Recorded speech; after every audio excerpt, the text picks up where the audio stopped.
Health officials in Alamance County are confirming 2 new cases of whooping cough at 2 different schools. The health department says a student at Audrey Garrett Elementary School and another at Western Alamance Middle School tested positive.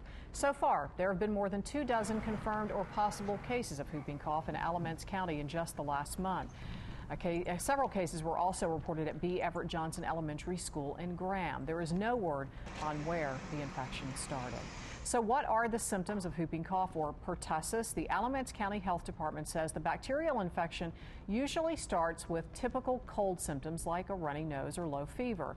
Prolonged bursts of coughing develop over a week or 2 and usually follow with a whooping noise at the end. The person usually feels fine between those attacks.